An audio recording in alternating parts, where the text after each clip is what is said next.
Anyone who has ever hosted company knows that the work is not finished when the company arrives.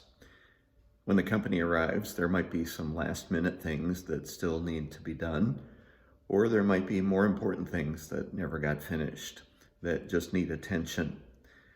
So it's always hard when we hear the story of Martha and Mary and Jesus visiting their home to hear how Jesus chides Martha for being so preoccupied with many things.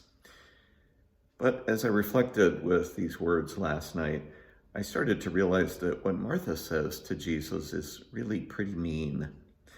She asks him, "Lord, do you not care that my sister has left me all by myself to do the serving? Tell her to help me." There's a lot in what Martha says to Jesus that reveals lots of things.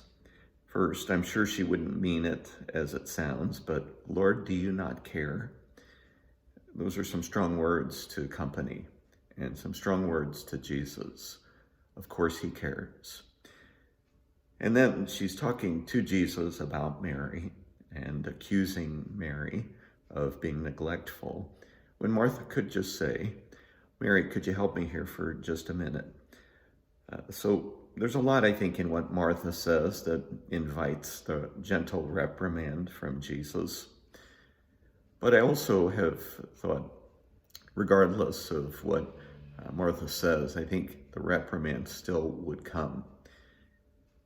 I like thinking about this gospel as different models for prayer, and how Martha is very busy in her welcoming to Jesus, that when Jesus arrives, she's preoccupied with lots of things, and how Mary chooses to listen and make room.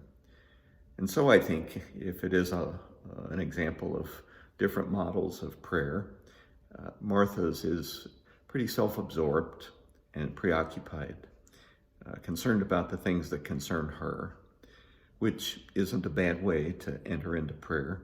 We have to be able to give ourselves to the Lord, and sometimes there is a lot to surrender.